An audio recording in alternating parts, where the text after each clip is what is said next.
من الشیطان الرجیم بسم اللہ الرحمن الرحیم لیس علیکم جناح ان تبتغوا فضلا من ربکم، تم پر کوئی حرج نہیں ہے یہ کہ تم تلاش کرو اپنے رب کا فضل۔ دیکھو پچھلی آیتوں کے اندر حج کے مسائل کو اللہ تبارک و تعالیٰ نے اجمالاً ذکر فرمایا تھا۔ تو پہلے کیا تھا، کفار مکہ کا جو طریقہ تھا حج کا، میں نے پہلے بتایا تھا کہ حج وہ بھی کرتے تھے، کفار مکہ بھی حج کیا کرتے تھے، کیونکہ بیت اللہ جو ہے وہ تو شروع زمانے سے ہے نا، حضرت آدم علیہ السلام کے زمانے سے ہے، پھر حضرت نوح علیہ السلام کے زمانے میں ان کی جو بنیادیں ہیں اس کا نام و نشان مٹ چکا تھا۔ پھر اللہ تبارک و تعالیٰ نے بیت اللہ کی تعمیر حضرت ابراہیم علیہ السلام اور حضرت اسماعیل علیہ السلام کے ہاتھوں پر آئی۔ اس وقت سے بیت اللہ موجود تھا اور حج کا جو طریقہ تھا وہ انہوں نے سکھایا تھا، حضرت ابراہیم علیہ السلام نہیں اور ان کے بیٹے نے۔ تو اس وقت سے لوگ حج کرتے چلے آ رہے تھے، دھیرے دھیرے لوگوں نے حج کے طریقوں کو بدل دیا تھا۔ حج تو کرتے تھے لیکن طریقے کو بدل دیا تھا۔ اس میں سے یہ کرتے تھے کہ حج کے زمانہ میں وہ لوگ حج بھی کرتے تھے، میلے ٹھیلے بھی کیا کرتے تھے، ناچ گانے بھی کیا کرتے تھے، بے شمار لغویات اور بیہودہ چیزوں کو ان لوگوں نے حج میں شامل کر دیا۔ اللہ کے نبی علیہ السلام جب اس دنیا میں تشریف لائے تو اللہ تبارک و تعالیٰ نے اللہ کے نبی علیہ السلام سے فرمایا، آپ لوگوں کو اس طرح چیزوں کو یعنی میلے ٹھیلے جو کرتے ہیں اور حج کے اندر بیہودہ اور بیکار رسمیں ان لوگوں نے گڑھ رکھا ہے، ان چیزوں سے آپ منع فرمائیں۔ اللہ کے نبی علیہ السلام نے منع فرما دیا۔ تو صحابہ کرام رضوان اللہ تعالیٰ علیہم اجمعین وہ سمجھنے لگے کہ شاید جو ہے وہ حج کے زمانے میں اب خرید و فروخت بھی نہیں کرنا ہے۔ آری بات سمجھ میں؟ اس کو یہ لوگ حرام سمجھنے لگے صحابہ کرام۔ تو اسی کو اللہ تبارک و تعالیٰ نے بتا دیا کہ وہ چیزیں جو بیہودہ اور بیکار قسم کی چیزیں وہ حرام ہیں، لیکن کوئی آدمی ایسا جو حج بھی کر رہا ہے اور تھوڑا بہت اپنے خرچے کے لیے تجارت بھی کر رہا ہے، کوئی دقت کی بات نہیں ہے۔ لیکن ایک آدمی ہے جو بالکل تجارت ہی کو مقصد بنا لیا ہے، آری بات سمجھ میں، آج ساتھ میں حج کر رہا ہے، تو یہ ٹھیک نہیں ہے۔ مقصد تجارت نہیں ہونی چاہیے بلکہ مقصد کیا ہونی چاہیے، حج کرنا۔ اب اس کے ذمے میں تھوڑی بہت تجارت بھی ہو جائے تو کوئی دقت نہیں ہے۔ اس نے فرمایا لیس علیکم جناح، کہ تم پر کوئی حرج نہیں ہے، ان تبتغوا فضلا من ربکم، یہ کہ تم لوگ تلاش کرو اپنے رب کا فضل۔ فَإِذَا أَفَضْتُم مِّنْ عَرَفَاتٍ، پس جب تم لوگ لوٹو عرفات سے، فاذکروا اللہ، تو اللہ کو یاد کرو، عند المشعر الحرام، مشعر حرام کے پاس۔ دیکھو سب سے پہلے کہاں جانا ہے، میں نے تم لوگوں کو بتایا تھا کہاں جانا ہے، 9 ذی الحجہ کو کہاں جانا ہے، عرفات کے میدان میں جانا ہے، آری بات سمجھ میں۔ اس سے پہلے کہاں جانا ہے، مینا میں، ہے نا، مینا سے روانہ ہو کر کہاں جانا ہے، عرفات کے میدان میں، آری بات سمجھ میں۔ پھر عرفات کے میدان میں ظہر اور عصر کو ایک ساتھ پڑھنا ہے، پھر اس کے بعد جو ہے جیسے سورج ڈھل جائے مغرب کی نماز یہاں نہیں پڑھنی بلکہ کہاں چلے جانا ہے، مزدلفہ جانا ہے، آری بات سمجھ میں، مزدلفہ جانا ہے۔ تو مزدلفہ جانے کے بعد اللہ تبارک و تعالیٰ نے حکم دیا جب تم وہاں جاؤ تو اللہ کا ذکر کرو مشعر حرام کے پاس، یعنی وہاں تھوڑی دیر ٹھہرنا اور اللہ کا ذکر کرنا واجب ہے۔ کہاں پر، مشعر حرام۔ مشعر حرام ایک پہاڑ کا نام ہے مزدلفہ میں،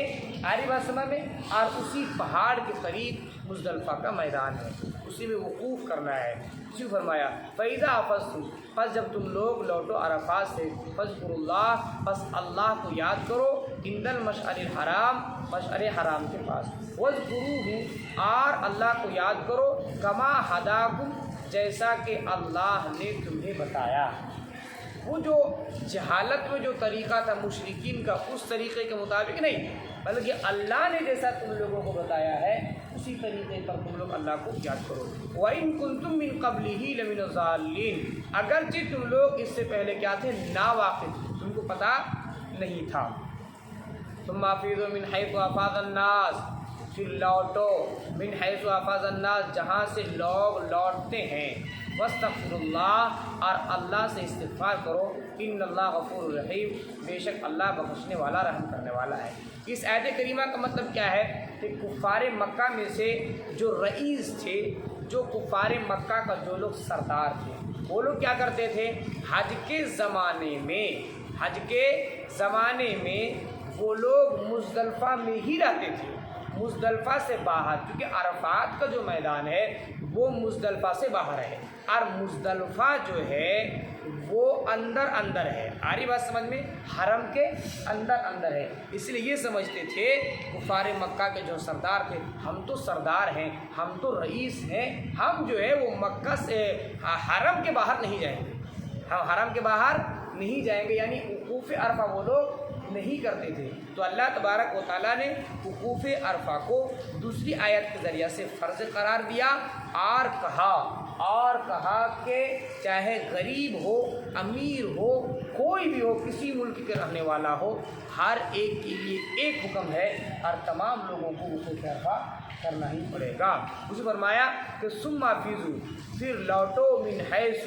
اس جگہ سے جہاں سے لوگ لوٹے، واستغفر اللہ، اور اللہ کا استغفار کرو، ان اللہ غفور رحیم، بے شک اللہ بخشنے والا رحم کرنے والا ہے۔ فَإِذَا قَضَيْتُم مَّنَاسِكَكُم، بس جب تم لوگ پورا کر چکو، مناسککم،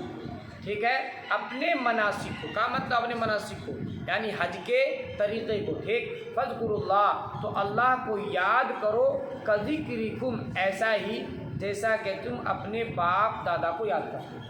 یعنی اپنے باپ دادا کے یاد کرنے کی طرح تم لوگ کس کو یاد کرو، اللہ کو یاد کرو، یعنی رسم و رواج میں جس طرح سے وہ لوگ جکڑے ہوئے تھے، جس طرح سے باپ دادا کے طریقہ پر وہ چل رہے تھے، اللہ نے کہا ان طریقہ کو چھوڑ دو، ٹھیک ہے، اور اس طریقے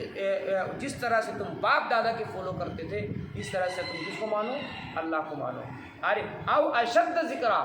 بلکہ زیادہ سخت ذکر کرنا، یعنی اس سے بھی زیادہ یاد کرو۔ فَمِنَ النَّاسِ مَن يَقُولُ رَبَّنَا آتِنَا، بس لوگوں میں سے بعض وہ ہیں، من یقول، جو کہتے ہیں، ربنا، اے ہمارے رب، آتینا، ہمیں عطا کر دنیا میں، وما لہو فی الآخرۃ من خلاق، اور آخرت میں اس کا من خلاق کوئی حصہ نہیں ہے۔ اس لیے اس طرح کی دعا کبھی بھی نہیں ماننی چاہیے۔ بعض لوگ ایسے ہیں آج کل کے بھی زمانے میں، حج کے لیے بھی جاتے ہیں تو بس صرف دنیا ہی کے لیے مانگتے ہیں، تو اللہ نے کہا کہ تم مانگتے ہو، اللہ تو دے گا ضرور، لیکن آخرت میں کوئی حصہ نہیں ہوگا، تو مانگنا کیا ہے، تو آگے اللہ تبارک و تعالیٰ نے طریقہ بتایا کہ وَمِنْهُم مَن یقول، اور ان میں سے بعض لوگ وہ ہیں، من یقول، جو کہتے ہیں، ربنا، اے ہمارے رب، آتینا، ہمیں عطا کر، فی دنیا میں حسنہ، بھلائی، وفی الآخرہ، اور آخرت میں بھلائی، وقنا عذاب النار، اور ہمیں آگ کے عذاب سے بچا۔ یہ طریقہ ہے، دنیا کی بھی بھلائی مانگو، آخرت کی بھی بھلائی مانگو، اور جہنم کی جو عذاب ہے اس سے بھی پناہ چاہو۔ آ رہی بات سمجھ میں؟ تو اللہ دنیا میں بھی بھلائی دے گا اور آخرت میں بھی بھلائی دے گا۔ فرمایا اولئک لہم نصیب مما کسبوا، یہی وہ لوگ ہیں تو ان کا حصہ ہے اس میں سے جو انہوں نے کمایا، واللہ سریع الحساب، اور اللہ جلد حساب لینے والا ہے۔ واذکروا اللہ، اور یاد کرو اللہ کو، فی ایام معدودات، گنے ہوئے دن میں، یعنی جو حج کے ایام ہے، حج کے جو ایام ہے، ان ایام میں، ان دنوں میں اللہ کو زیادہ سے زیادہ یاد کرو۔ اس میں اور بھی تو ہے، جیسے شیطان کو کنکریاں مارنا ہے، اسی طرح سے بیت اللہ کا طواف بھی کرنا ہے، آری بات سمجھ میں؟ تو ان چیزوں کو کرو، اور جتنا زیادہ سے زیادہ ہو سکے اللہ کو یاد کرو۔ فمن تعجل، بس جو شخص جلدی کرے 2 دنوں میں، یعنی کنکری کی بات ہے، کنکری جو ہے وہ جو شخص جو ہے کب مارنا ہے، 10 کو مارنا ہے، 11 کو مارنا ہے، 12 کو مارنا ہے، 13 تک اس کا کیا ہے، ٹائم ہے۔ آری بات سمجھ میں؟ لیکن کوئی آدمی ایسا کرے کہ 10 اور 11 2 ہی دن میں،